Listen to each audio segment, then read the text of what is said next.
Podemos ir. Então vamos lá, pessoal. Boa tarde para todo mundo. Um pouquinho atrasado hoje, mas é só para tentar tirar umas dúvidas estruturais. A aula de hoje, dia 14 de janeiro de 2021, a gente vai falar de alavancas. Mas antes disso, vamos tentar fazer com que a gente tenha fundamentação baseada na aula do que o Eugênio deu na terça-feira. E ele falou sobre um aspecto que talvez tenha ficado um pouco confuso para alguns, para outros não, porque assim, toda vez que a gente for falar de alguma coisa, na verdade, a disciplina ela serve como base para muita coisa, tá?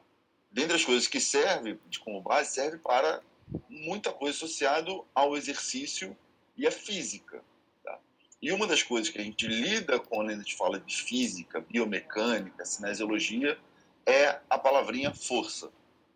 E as forças são grandezas vetoriais que, portanto, precisam ser definidas de acordo com 3 fatores: sentido, direção e magnitude, ou seja, o tamanho dessa força, e ela é representada por uma seta. Essa seta vai estar, a gente chama de vetor, por isso que é uma grandeza vetorial, e aí a partir daí a gente vai ter o tamanho dessa seta, que seria a magnitude, a direção de onde para cima, para horizontal, vertical, diagonal, tanto faz, e o sentido, tá? Sentido de cima para baixo, da direita para a esquerda, da diagonal superior direita para inferior esquerda, e por aí vai, e a gente pode brincar tudo em torno disso. Então essa aula de hoje ela tem como base essa questão associada a forças, que são essas grandezas vetoriais. E eu vou rever essas coisas com vocês hoje. O Jenny falou muito bem semana passada não, terça-feira, sobre os tipos de força. Existem basicamente 3 tipos de força que a gente lida constantemente dentro da cinesiologia. A primeira delas é a compressão, que é a tendência de você achatar alguma estrutura. Toda vez que a gente empurra uma estrutura contra a outra, a gente está tendo uma compressão. Então a gente tende a diminuir o comprimento dela, essa estrutura. Toda vez que a gente faz uma tração, a gente puxa e tende a aumentar o comprimento de qualquer estrutura, qualquer objeto, qualquer corpo. A gente vai chamar isso de tração e não tensão. Tensão é igual a força, e a força pode ser força de compressão, ou força de tração, ou uma força de cisalhamento, que é a tendência de deslizar um corpo sobre o outro. Então eu tenho essa tendência de deslizar esse corpo um sobre o outro. Eu tenho força de cisalhamento, mais conhecida como atrito, fora da biomecânica. Da mecânica, em geral, a gente chama essa força de atrito. E no corpo a gente sofre forças o tempo inteiro. O nosso corpo o tempo inteiro está sofrendo forças. E aí, por exemplo, quando a gente está fazendo um exercício como esse aqui, em que eu estou fazendo flexão de tronco com uma rotação de tronco, então estou fazendo um movimento em 2 planos distintos, ou num plano combinado, que não é pura e simplesmente o plano sagital ou o plano transverso, e aí vocês vão lembrar, e o tempo inteiro eu vou ficar falando desses detalhes que vão lembrar das aulas anteriores, desses conceitos anteriores. Toda vez que a gente faz isso, a gente vai ter, na sua parte anterior, entre as 2 vértebras, a gente vai ter compressão do disco intervertebral. Estou flexionando o tronco, eu estou tendo compressão do disco vertebral. Então, esse disco intervertebral está sendo comprimido. Mas ele é mole. Ele é relativamente mole, tá? E a partir dessa compressão aqui, eu obrigatoriamente vou ter uma tração na parte posterior. Comprimo a parte anterior, traciono a parte posterior quando eu estou fazendo a flexão de tronco. Se eu combino a flexão de tronco com essa rotação de tronco entre os discos intervertebrais, eu vou ter um movimento de uma força de cisalhamento combinadas com a força de compressão e a força de tração em todo o disco intervertebral. Pensa, gente, se eu tenho, por exemplo, eu já vou tentar dar uma aplicação disso. Se eu tenho uma hérnia de disco, por exemplo, que é uma ruptura de parte desse tecido, do tecido do disco intervertebral, eu posso ter algum problema. Eu posso ou romper mais ainda, porque estou aumentando a quantidade de forças ali, ou posso ter pura e simplesmente um deslocamento de uma das partes do disco intervertebral para fora dele. E quando a gente mais à frente a gente vai falar mais disso, mas tem o núcleo pulposo, que é a parte mais mole dentro dele. Eu não sei se vocês lembram disso. O Eugênio provavelmente lembra. O disco intervertebral é o babalu. Lembra do babalu, Eugênio? Claro. Então, não sei se vocês lembram disso. Ainda existe babalu? Chiclete? Eu acho que sim. Então, tá, quem já teve a oportunidade de ver esse chiclete é exatamente o disco intervertebral. Se eu pressiono de um lado, provavelmente o líquido que está dentro dele vai se deslocar para o lado posterior. Então tem uma tração do lado posterior. Se eu pego esse babalu e ainda giro ele, eu faço as forças de rotação nele, força de cisalhamento nele, o que vai acontecer com esse babalu? Provavelmente ele vai arrebentar todo. E todo o líquido que está dentro dele vai sair. É mais ou menos isso que acontece com o disco intervertebral quando a gente combina todos esses tipos de força. Tá. Um assunto que eu não pedi para o Eugênio abordar, que a gente precisa saber para o resto da disciplina, é um conceito que a gente chama de centro de gravidade. A definição do centro de gravidade é o ponto onde pode ser considerada a aplicação da força de gravidade de todo o corpo, formado por um conjunto de partículas que serão atraídas para o centro da Terra. Todo o corpo possui um centro de gravidade. E, normalmente, se ele tiver uma área aparentemente nesse sentido aqui, num livro, se eu cruzar as linhas diagonais entre as extremidades dele, normalmente o centro de gravidade vai estar exatamente no cruzamento dessas linhas, se as massas forem iguais. Caso eu tenha massas diferentes, aqui eu tenho mais massa do que aqui, eu vou ter que reconsiderar em torno desse centro de gravidade. Então, sempre que eu estou na Terra, eu tenho uma força que vai puxar para baixo. E onde eu represento essa força que vai puxar para baixo é no centro de gravidade. O corpo humano seria próximo do umbigo. Tá? Se a mulher for grávida, provavelmente vai estar deslocada, no plano sagital, vai estar deslocada um pouco mais à frente. Eu tenho mais massa deslocada à frente. Se eu tiver membros inferiores muito mais fortes do que membros inferiores muito mais fortes que membros superiores, mais hipertrofiados, um ciclista, por exemplo, provavelmente o centro de massa também está deslocado para baixo. Então tem essa ideia de centro de massa e centro de gravidade que vão representar um corpo em torno, um ponto em torno do corpo. Então, se esse centro de gravidade ele se desloca para onde eu não tenho apoio, como esse livro vai cair. Né? Então, a gente começa a imaginar algo do tipo para a gente poder entender que todas as forças que estão sendo atuando no corpo, sobre o corpo humano vão estar associadas a esse conceito. O Eugênio falou disso, e eu fiz uma ilustração bonitinha aqui. Por exemplo, se eu tenho uma caixa qualquer em cima de um piso, eu obrigatoriamente vou ter uma força que vai puxar essa caixa para baixo. Essa força a gente chama de força-peso, e ela vai ter um vetor que vai representar ela com magnitude, direção e sentido representadas por esse vetor, tá bom? Imaginando que esse aqui seria o centro de gravidade centro de massa e centro de gravidade da caixa. Segundo a lei de Newton, a força é igual a massa vezes a aceleração, e quando a gente especifica a força, que seria a força-peso, essa força-peso é igual a massa vezes a aceleração da gravidade. Então, P é igual a mg. E lembrem sempre disso, tá, gente? A força, que a gente vai falar muito disso hoje, força é igual a massa vezes a aceleração. A aceleração da gravidade é em torno de 9,8. A gente arredonda para 10, para ficar mais fácil. E a massa é o quanto de quilo ela representa. Toda vez que a gente estiver falando de força, é quilo vezes a aceleração. A massa vezes a aceleração. Tá bom? Então vamos lá. E estou falando de peso. Peso é massa vezes a aceleração da gravidade. Nesse caso aqui eu só tenho a força-peso. Tudo bem. Mas aí eu pego e coloco um cara lá para empurrar essa caixa. esse cara empurrando a caixa, toda vez que eu tenho contato entre duas superfícies, eu vou ter uma força atuando ali. No caso, ele tem uma força que ele vai empurrar a caixa para o lado. Tá bom? Essa é a força que o cara está realizando, esse rapaz aqui está realizando na caixa. Então, ele está empurrando para baixo, ela está sendo empurrada para baixo, porque a terra está puxando ela. Tá?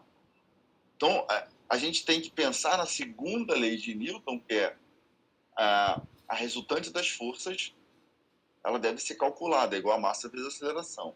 Eu tenho a força-peso para baixo, eu tenho a força que o indivíduo está fazendo para o lado. Se eu estiver pensando na resultante dela, eu tenho que usar a regra do paralelogramo, que por acaso aqui é um quadrado, que tem forças perpendiculares, quadrado retângulo, e eu vou ter essa força resultante. Então, a força resultante vai estar sendo das forças que vão estar atuando sobre a caixa, vai ser essa força que vai empurrar ela na diagonal para baixo. Com S sentido, direção e magnitude. Tá certo? Ok. Sendo que existe uma terceira lei de Newton. Dentre a primeira lei eu não vou falar agora não, talvez mais à frente eu aborde, mas por enquanto o que eu preciso que vocês entendam é a segunda e a terceira lei de Newton. A terceira lei de Newton diz o seguinte: toda força tem uma força contrária, tem uma força igual, sendo com sentido contrário. O que é isso? Ela tem a mesma magnitude, mesma direção, só que sentidos contrários. Se eu aplico a terceira lei de Newton nessa questão aqui, ou seja, a força que a caixa está sendo devolvendo, essa seria a minha força resultante. Tá bom?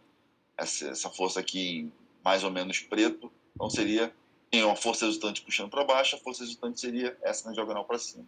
Tá certo? Então isso vai ser legal a gente entender mais para frente.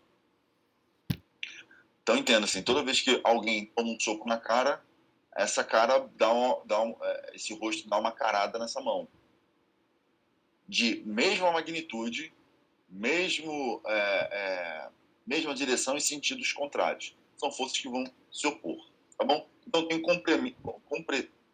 compressão entre um corpo e outro corpo aqui. Obviamente, sem pensar em outros detalhes, mas em geral a gente pensa nisso. Às vezes se machuca a mão quando bate na cara de alguém. Eu não sei porque eu nunca bati, só apanhei.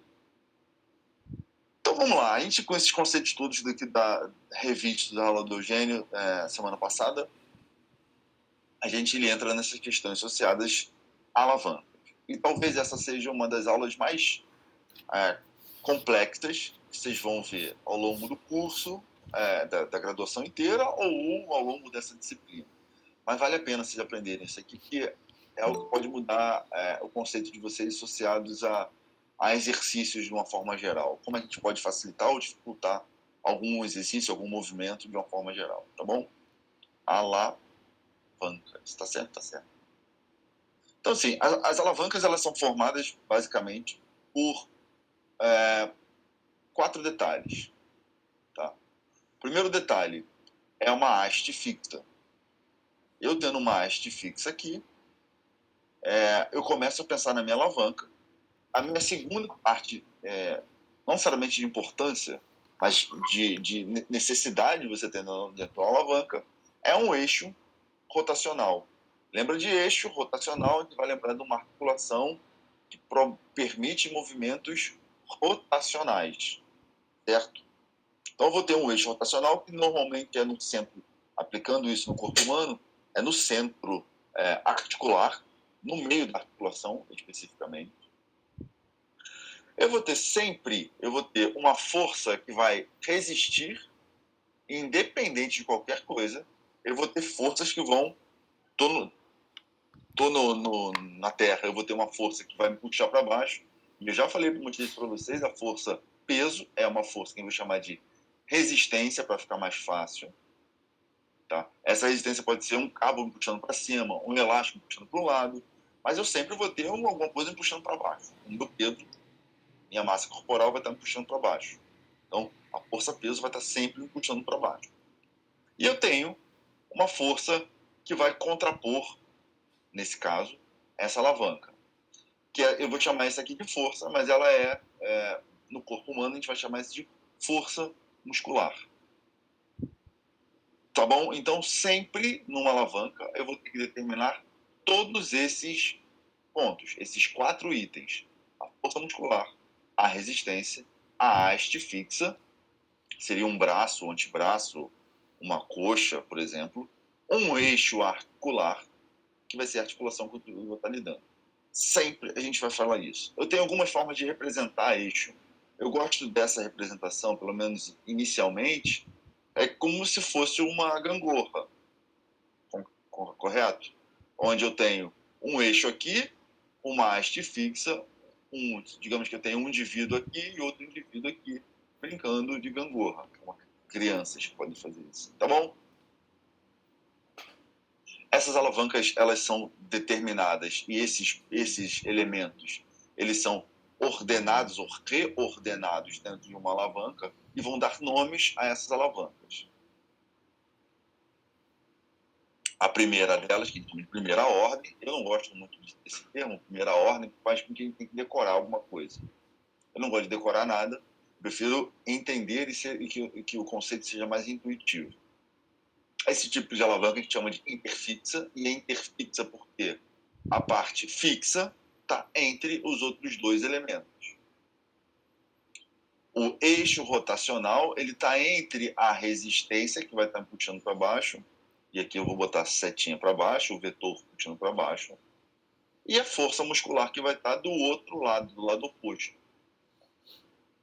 Então, assim, eixo interfixa, o eixo fixo está entre os 2 outros elementos relacionados a forças que vão estar atuando ali. Exemplo no corpo humano. Quando eu estou fazendo qualquer extensão de cotovelo. Tá? Só um parêntese. Essa imagem aqui foi feita de um amigo meu em um curso que a gente deu. Eugênio, você vai lembrar, quando a Bodytech só tinha 3 unidades, 4 unidades, para você ter ideia. Em 2007 foi tirada essa foto. Então, aqui, por exemplo, não. Lembra disso? Não, pô. Sou muito mais jovem. Eu imagino que você seja muito mais jovem do que isso. Tá. Então, assim, eu tenho um peso que o indivíduo está segurando aqui, o antebraço dele, e para onde o músculo está fazendo força? Ele vai estar fazendo força para baixo, por quê? Onde se insere o músculo? O tríceps braquial ele se insere depois do eixo rotacional. Tá bom? Então, assim, eu tenho que lembrar razoavelmente de algumas inserções de músculo, pelo menos qualitativamente, para que eu consiga entender especificamente o tipo de alavanca que eu estou lidando. Então tá, ele está segurando um peso aqui, ele tem um halter na mão, e eu estou desconsiderando o peso do antebraço, o peso do relógio dele, o peso da mão dele com os dedos. Eu estou apenas considerando o halter que ele está segurando aqui. Ele está segurando o halter, esse halter vai estar puxando ele para baixo. O eixo articular que eu estou lidando é o eixo do cotovelo, tá? E a força muscular, que vai ser essa força do tríceps braquial aqui, eu acho que é a primeira vez que eu falo de nome de músculo, né? Vai ser a força que vai puxar o meu cotovelo, o meu antebraço para baixo, fazendo com que eu tenha essa minha alavanca, e essa minha alavanca possa subir ou descer. Então eu tenho uma força aqui, um eixo aqui, a minha haste fixa, que seria o antebraço dele, e a resistência que vai estar colocada na mão dele. Então eu tenho o eixo entre a força e a resistência, e eu já posso afirmar para vocês que esse é um tipo de alavanca chamada de interfixa.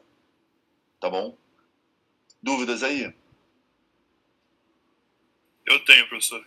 Ótimo. Você falou que o tríceps está puxando o peso para baixo. Não ficou muito claro. Não, o tríceps não está puxando o peso para baixo. O tríceps está puxando a pontinha do antebraço para baixo. Entendeu? O tríceps, quando se contrai, ele se encurta na fase concêntrica quando eu estou fazendo esse movimento, correto? Quando estou com o meu antebraço vindo para cá, correto? Sim, sim. Entendeu? Para ele vir para cá, a única possibilidade de eu encurtar ele é quando ele está desse lado de cá. E ele fica na parte posterior do braço, do plano sagital. Certo? Sim. Então, eu não queria falar detalhes anatômicos, porque depois a gente vai ver isso quando a gente aprofundar a disciplina, na segunda parte. Mas a gente vai puxar o tríceps, ele vai estar, o tríceps braquial, formado por 3 porções, ele está inserido na pontinha do antebraço, depois do eixo articular. E aí ele vai, quando ele se contrai, ele vai puxar essa pontinha para cá, fazendo com que todo o antebraço gire. Por mais que eu tenha uma força resistente puxando para baixo o meu antebraço. Uma força resistente do outro lado. Tá certo? Tanto é que quando você faz a contração, se você fizer a contração, o antebraço ele acaba se movendo para trás, esticado, assim, o braço esticado, faz né? Perfeito. Ele estende. Ele é estendido. O cotovelo é estendido. Lembra que o movimento ele é articular, tá? No caso dos movimentos rotacionais. A gente está falando de movimentos rotacionais. Então, eu estou falando que o meu cotovelo vai ser estendido pelo tríceps braquial. Concorda? Sim. Certo? Sim, sim. Ficou claro, gente? Mais à frente a gente vai dar outros exemplos desse tipo de coisa. Mas só para a gente já começar a clarear a ideia. Segundo tipo de resistência, ela é muito, mas muito controversa. E existe um erro clássico de aplicação dessas coisas. A segundo tipo de resistência, a gente chama de a segunda alavanca, a gente chama de segunda ordem, e a gente chama ela de interresistente. Interresistente por quê? Desculpa. Foi na ordem errada. Interresistente por quê? Porque a resistência, que vai estar puxando para baixo, imagina que tem uma setinha que vai aparecer, um vetor puxando para baixo, vai estar entre o eixo rotacional e a força que vai estar empurrando para cima. Porque se ela estiver empurrando para baixo, a minha alavanca toda vai girar. Concordam? Então, obrigatoriamente, eu tenho que ter uma força empurrando para cima. Tá? Já que a minha resistência vai estar empurrando para baixo. Por causa da força peso. Tá bom? E eu estou imaginando que eu não tenho mais nada aí. Não tenho cabo, não tenho elástico, não tem nada. Eu tenho só a força peso, tá bom? Então, vou ter a força peso empurrando a minha alavanca para baixo. Se eu não tivesse essa força aqui, a minha alavanca toda cairia. Para a minha alavanca não cair, eu tenho uma força que empurra para cima. Tá certo? E aí um exemplo que se dá, e esse aqui é um mecanismo de explicação desse tipo de alavanca tá vendo como era a Bodytech, Eugênio, da tua época. Sem fazer propaganda, fazendo já. A Bodytech. Então, assim, se imagina que o eixo, a alavanca do tornozelo seria uma alavanca interresistente. Quando a gente imagina, eu tenho força-peso, vai estar puxando para baixo, tá empurrando para baixo. Eu tenho a força do tríceps sural, que ele se insere, o tendão do tríceps se insere no calcâneo, lá embaixo no calcanhar, e o eixo rotacional está aqui na ponta do pé. Bom, problema muito sério. Você está falando de panturrilha, o eixo não estaria aqui, o eixo estaria aqui. Então, tô falando, esse aqui é o modelo que a gente vê em livros, tá? Muito comum em livros. Só que existe um erro mecânico muito grave nisso. O eixo rotacional estaria aqui, no tornozelo, onde está o mouse, o laser. Estão vendo, gente? Estão vendo? Sim. Ok, então vamos imaginar o seguinte. O eixo está aqui, exatamente.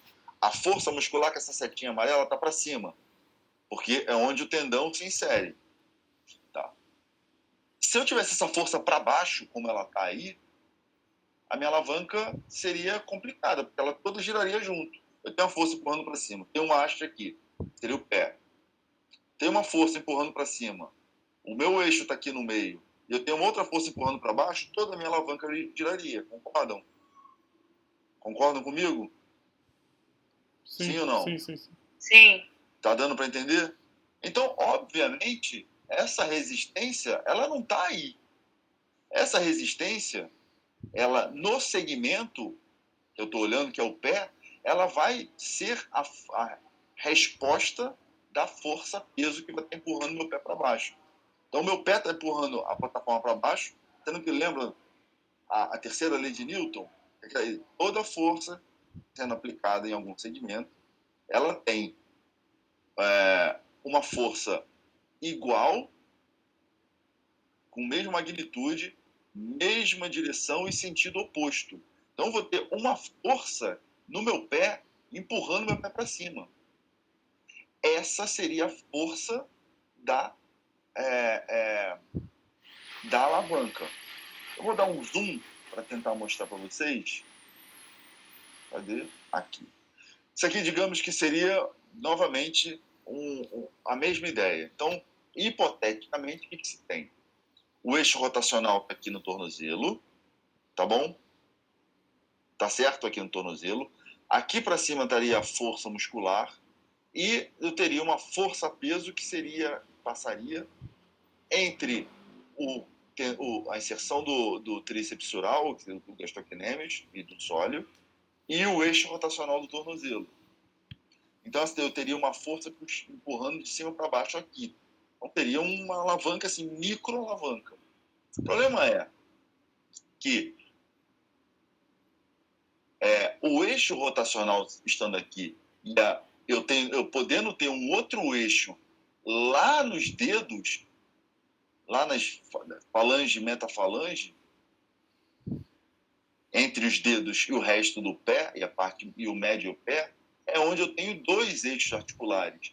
E a força que vai estar sendo feita, a força muscular vai estar puxando o meu tendão para cima, o meu calcâneo para cima, que o tendão vai estar encurtando, e para que eu tenha essa alavanca toda sendo viável, é uma reação da força-peso no pé. Ou seja, toda vez que eu estou fazendo força com o pé no chão, o chão está devolvendo a força para cima. Então, a tendência do meu pé sempre é jogar a ponta do pé para cima, sempre fazer a dorsiflexão.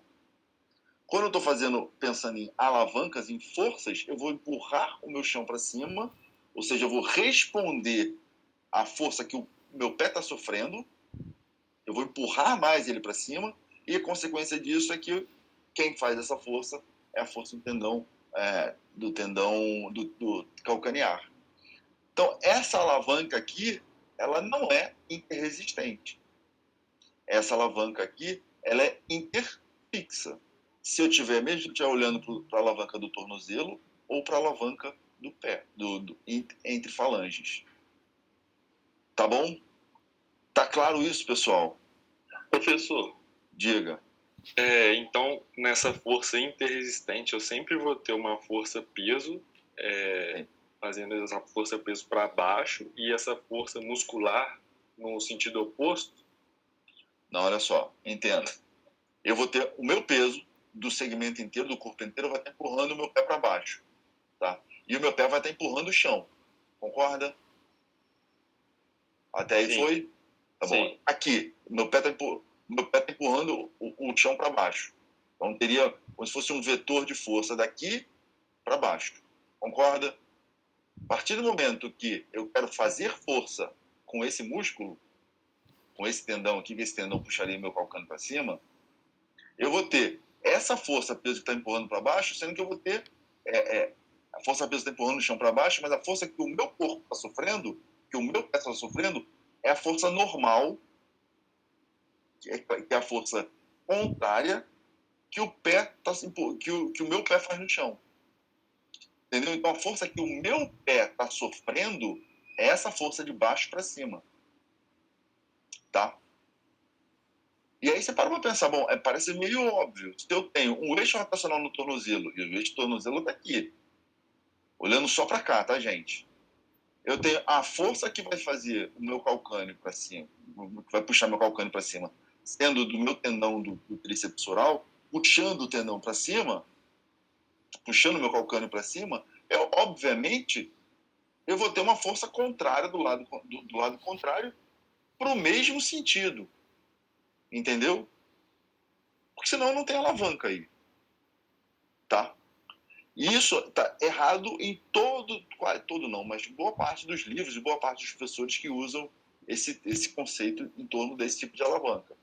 Existe uma alavanca interresistente no corpo? Existe. Ela está no pescoço. Mas como a gente não usa muito isso dentro da disciplina, eu prefiro não ficar abordando outros detalhes. Tá certo? Ficou clara essa questão? Vocês vão talvez essa ideia das resistências seja algo um pouco mais difícil, onde eu coloco essa resistência para um lado e para o outro, talvez seja um pouco mais difícil, mas vocês vão aprender isso com o tempo. Tá? E eu vou dar sempre exemplos em cima disso. O que é mais fácil da gente ver? Eixo rotacional é fácil? A haste fixa é fácil? É fácil. E aí eu tenho que identificar essas forças, a força muscular e a força resistente, em todas as alavancas. Eu vou dar alguns outros exemplos de outras alavancas para a gente poder entender. Tá bom? Mas qualquer dúvida, para. Ficou claro isso ou não?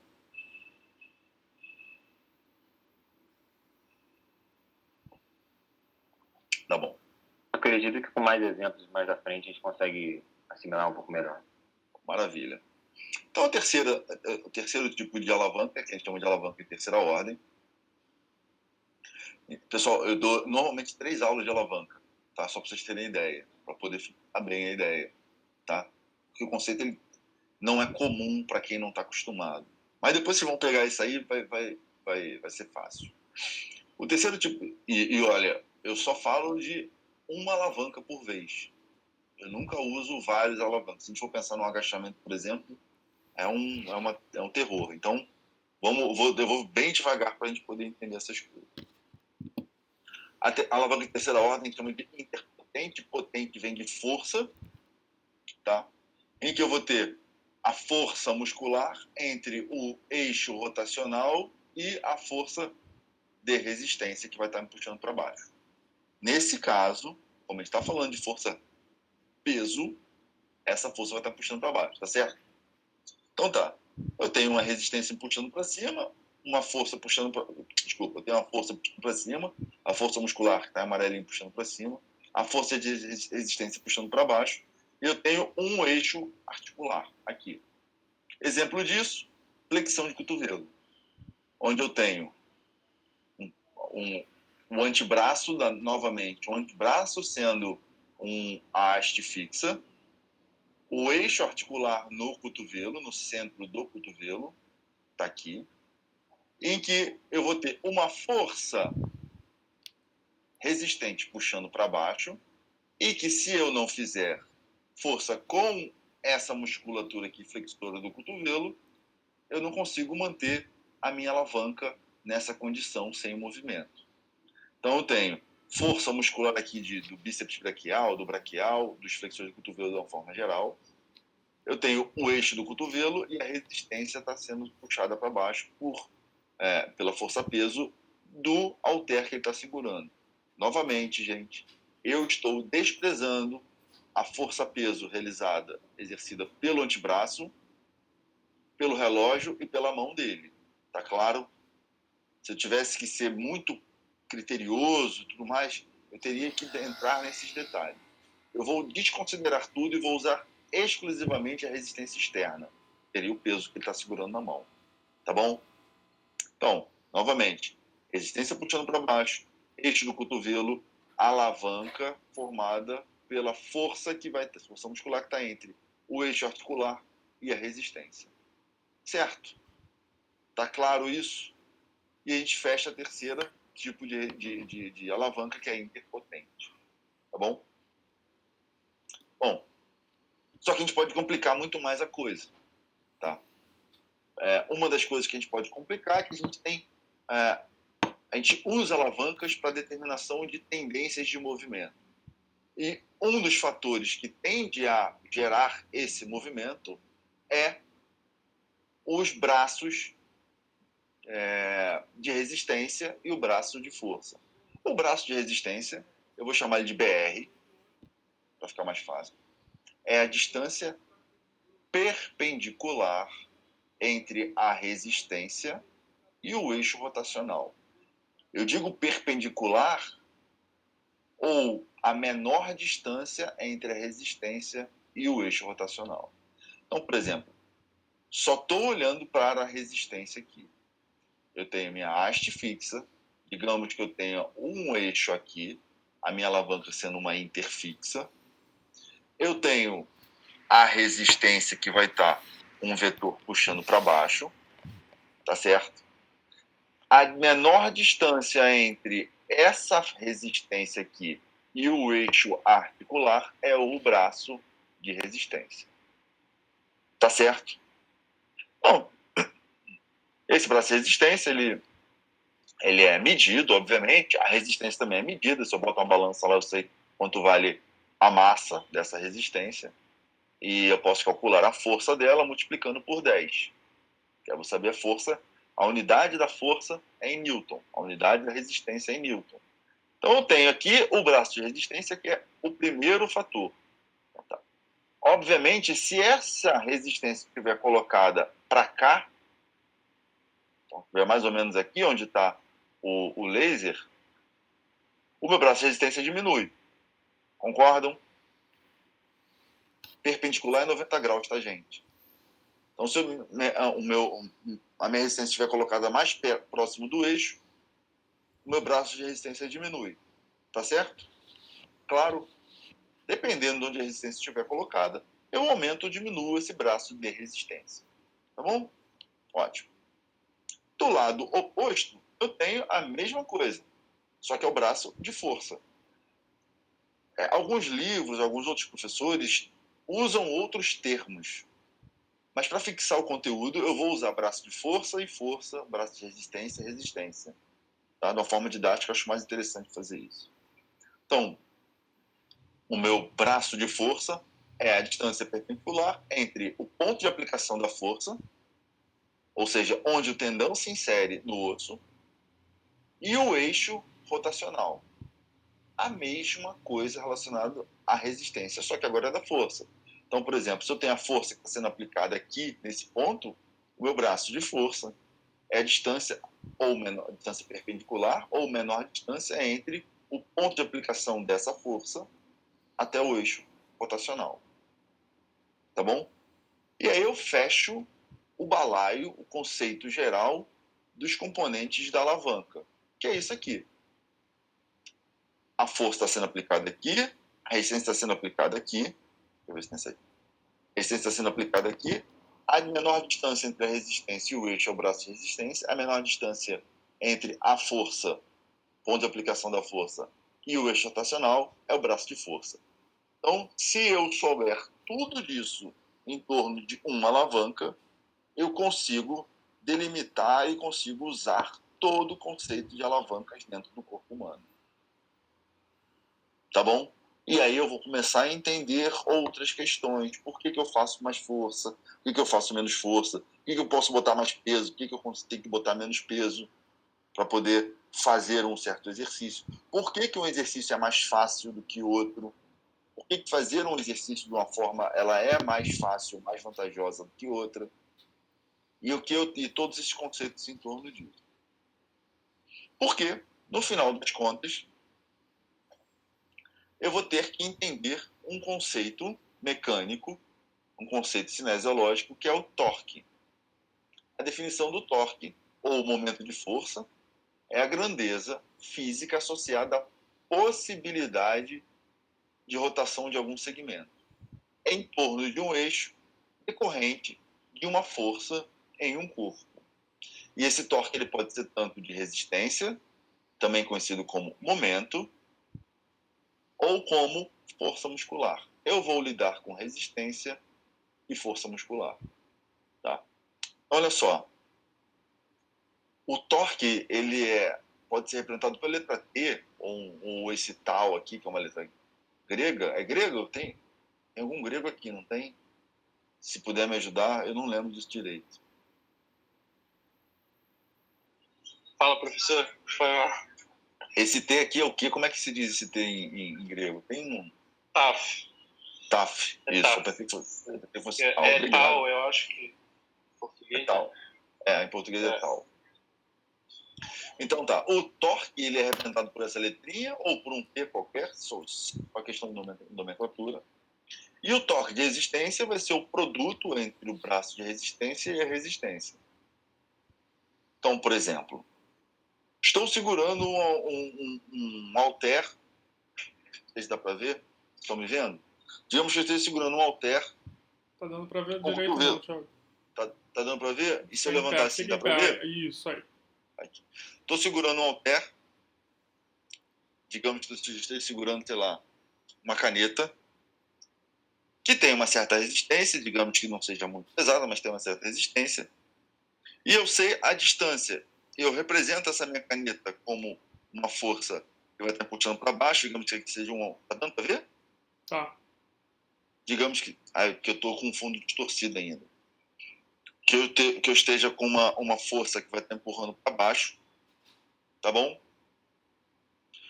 E eu sei a distância entre o ponto de aplicação dessa resistência, dessa força de resistência puxando para baixo, e o eixo rotacional, que é o meu braço de resistência. Digamos que eu estou segurando uma caneta que pesa, sei lá, 2 quilos, não chega aí, 1 quilo, e meu braço de resistência aqui vale 20 centímetros.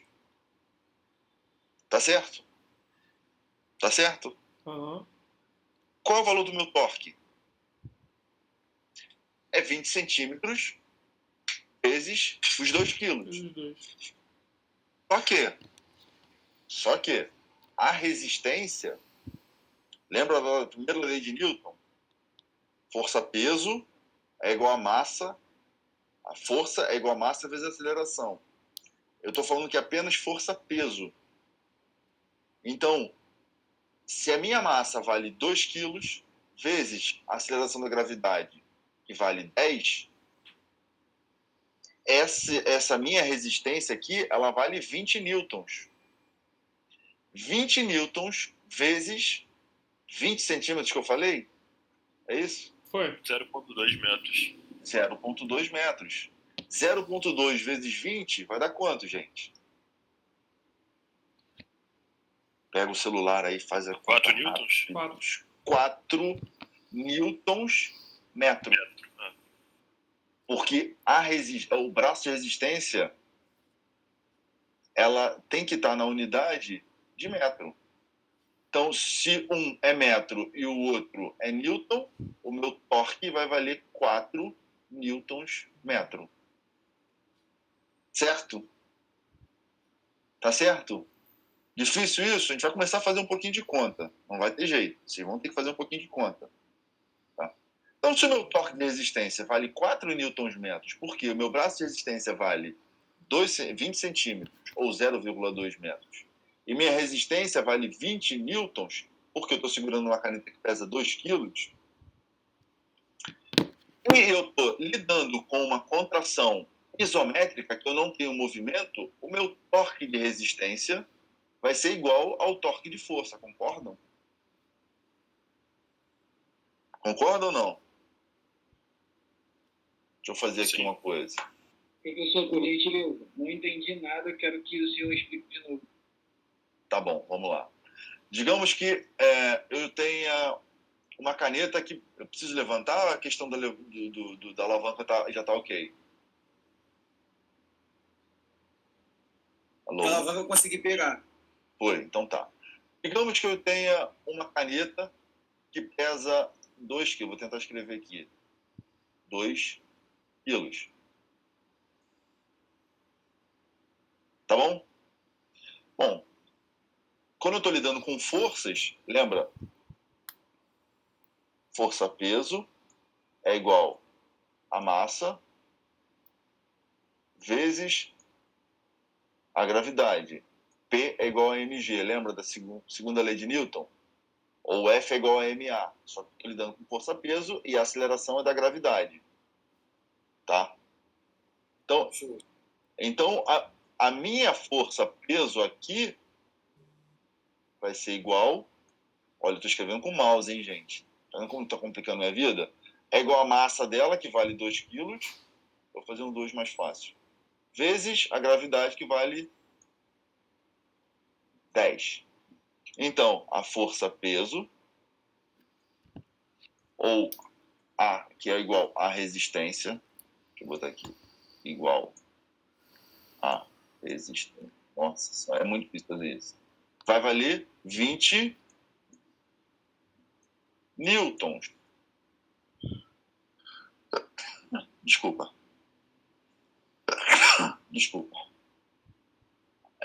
Tá claro aqui? Vamos ver se é o valor da resistência. Tá claro? Esse R aqui, ó. Esse mesmo R aqui. Tá bom? Eu disse para vocês que o meu antebraço, ou o meu braço de resistência, vale, vou botar direto, 0,2 metros. É um M, tá? Então, o valor do meu torque de resistência é igual a 0,2 vezes 20. Concordam? Foi?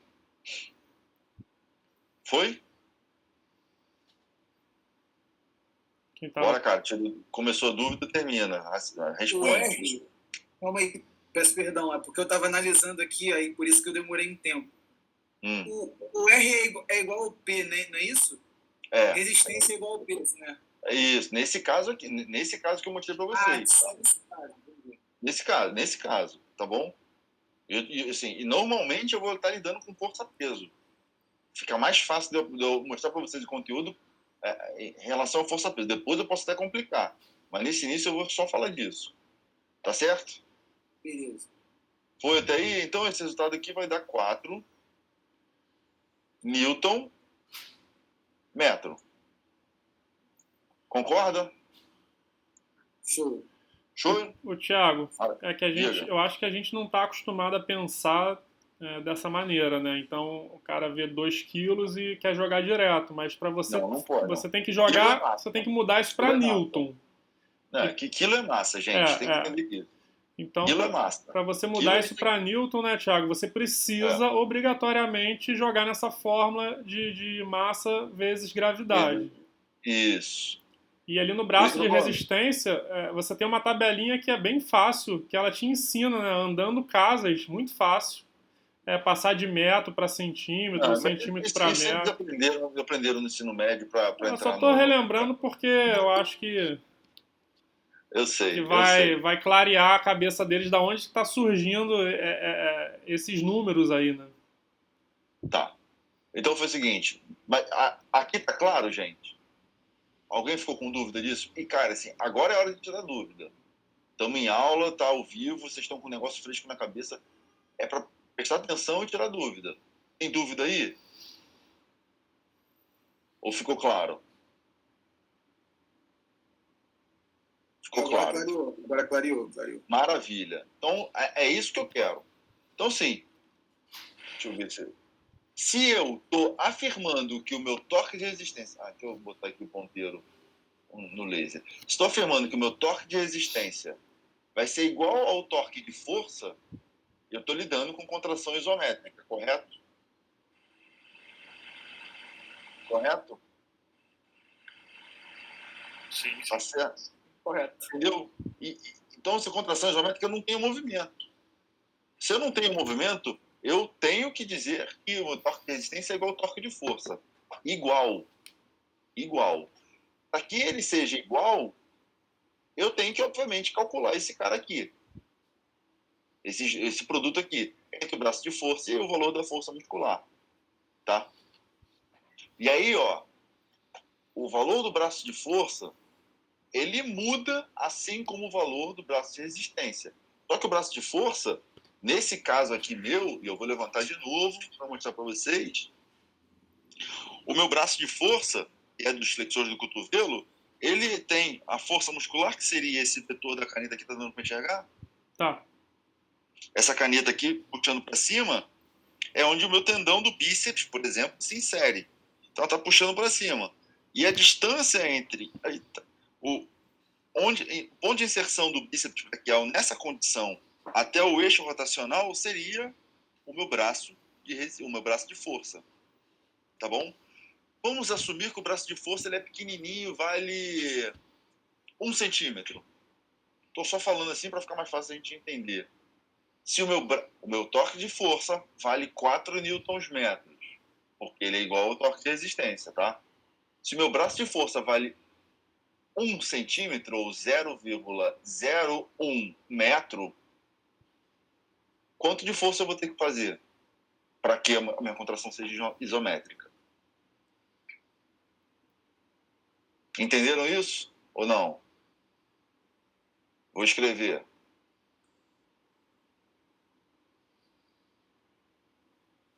Caneta. Eu vou falar que esse cara aqui vale 0,01 metro. Esse cara aqui vale os mesmos 4 Newton-metro. Quanto vale a força muscular? Só para a gente quantitativamente entender como é que funciona. Como é que eu calculo isso, pessoal? Eu posso falar, não. Isola a força. Isola a força, joga o braço de força lá pro outro lado. Isso, entrar para educação física achando que nunca mais eu ver matemática, né? Ó, força vai ser igual ao torque de força. Ai, desculpa, isso aqui é um torque de força, desculpa. Mas entenderam que isso aqui é um T, né? Sim, sim. Dividido pelo braço de força. Concordam? Sim. Eu vou pegar o telefone e vou fazer a conta para vocês, tá? Dá 400, professor. Maravilha. 4 dividido por 0,01, e aí vocês podem ter a calculadora. Então eu tenho que fazer... Cadê aqui? A força vai ser igual a 400 newtons. Certo, gente? Para que eu consiga segurar nesse quesito aqui, nessa questão, uma caneta que pesa 2 quilos, nessa situação, eu tenho que fazer 400 newtons de força. Quanto mais pesado for a minha resistência, quanto maior for o valor da minha resistência, mais força muscular eu vou precisar fazer. Parece meio óbvio isso, mas a gente precisa lembrar dessas coisas, desses conceitos. Parece meio intuitivo, né? Quanto maior o peso que eu estou segurando, mais difícil fica. Maior a força. Tá certo? Ficou claro isso, gente? Sim, sim. Professor? Diga. Sim. A fórmula sempre será essa? Calma.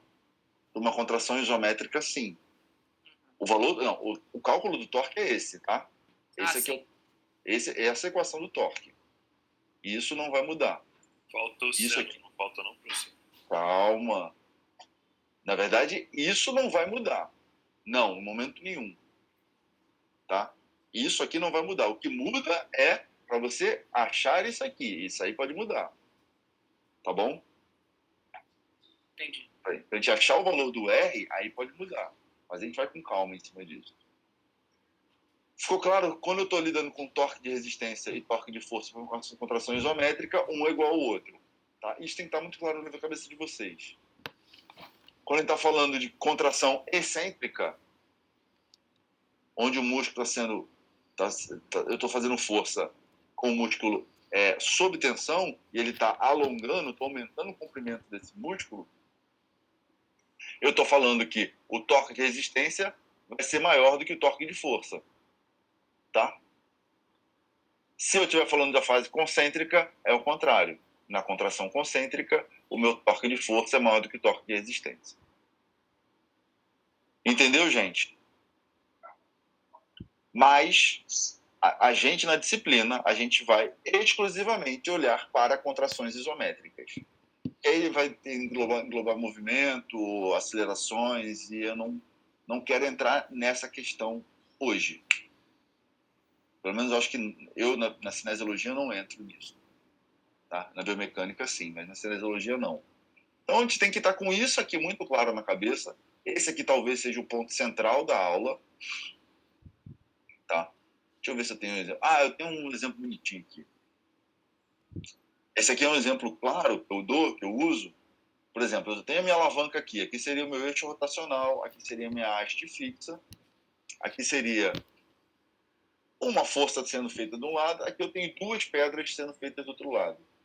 Eu, assumindo que eu tenho uma força dessa pedra puxando para baixo e outras duas pedras me puxando para esse lado de cá, esse tipo de alavanca aqui seria a interfixa, em que eu tenho um braço de resistência para essa força vermelha e eu tenho outro braço de resistência para o somatório dessas duas resistências aqui.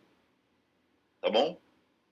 Então eu vou ter a tendência dessa minha alavanca toda girar para um lado, ela só não vai girar para o lado porque eu também tenho tendência dessa minha alavanca toda girar para o outro lado. E essa tendência de giro, essa força rotacional, a gente vai chamar de torques. Tá claro? Tá claro? Se eu tiro uma pedra daqui de cima, essa minha alavanca toda vai girar para o lado desse torque vermelho. Porque eu vou diminuir o valor desse torque aqui, porque eu vou diminuir o valor dessa força. Se eu diminuir o valor dessa força aqui, esse torque todo vai cair para esse lado. Essa minha alavanca toda vai cair para esse lado. Tá bom? E, obviamente, novamente, eu vou mostrar isso aqui para vocês. No período, vocês só vão lidar com esse tipo de ideia. O torque de resistência sendo igual ao torque de força. Tá bom? Só contrações isométricas. Tá. Torques. Esse aqui é um exemplo disso, que começa a ficar um pouquinho mais complicado se eu começo a ver que nem sempre eu vou estar com tudo perpendicular, né? Muitas das vezes eu não vou estar com o cotovelo a 90 graus. E aí, consequentemente, a minha força muscular não vai estar vertical para cima. Ela vai estar um pouco na diagonal. Às vezes eu vou ter essa resistência aqui não estando para baixo, dependendo se estiver somando resistências, ela pode estar na diagonal para cá, pode estar na diagonal para lá. E tudo depende do que eu estou querendo analisar. O que eu quero que vocês consigam ver que eu desenhando uma alavanca completa, ou seja, a gente chama de diagrama de corpo livre, eu tenho que saber onde está minha haste, onde está meu eixo, onde está a resistência e onde está a força. A partir daí, distância perpendicular entre o ponto de aplicação da força e o eixo, distância perpendicular entre o ponto de aplicação da resistência e o eixo, braço de resistência e braço de força. Eu mato todas as componentes da minha alavanca. Eu posso calcular muita coisa aí, fazer um monte de conta. Tá bom? Esse tipo de alavanca é uma alavanca que a gente chama de interpotente. Resistência vai estar puxando, deixa eu ver se tem uma certinha que tem. Resistência vai estar puxando para baixo, a força muscular puxando para cima, na minha alavanca. Certo? Beleza. Vamos fazer um exercício para terça-feira? Vamos? Se eu escrevi agora, não sei se está... Tá, ok. Assumindo que a resistência é igual a 5 quilos, então digamos que eu tenho um peso aqui segurando na mão do cara de 5 quilos, tá bom? E o antebraço mais mão, ou seja, essa distância aqui, vale 30 centímetros, e o braço de força tem 3 centímetros, ou seja, o ponto que se insere a minha alavanca ponto que se insere o meu bíceps braquial aqui, aqui até aqui, tem 3 centímetros, qual é o valor da força muscular em 90 graus nessa imagem aqui? Mais do que isso, gente, desenhem o diagrama de corpo livre inteiro. Tá bom? Desenhem o diagrama de corpo livre inteiro, além de fazer essa continha aqui que a gente responde na semana que vem. Certo? Beleza. Continha, usa celular, se não for fazer de cabeça, mas a sugestão que eu dou é que faça tudo na mão. Eu vou ver se eu começo com a lousa aqui atrás. Vou ter que dar um jeito de colocar o computador na altura adequada para a gente poder fazer isso. Uma mesinha para a gente poder fazer essas coisas. Thiago, posso fechar a gravação? Deixa eu ver. Tá aqui essa imagem. Tá certo. Semana que vem a gente fala de eficiência mecânica e a gente responde esse exercício. Tá legal, gente? Pode fechar a gravação, gente, por favor. Beleza.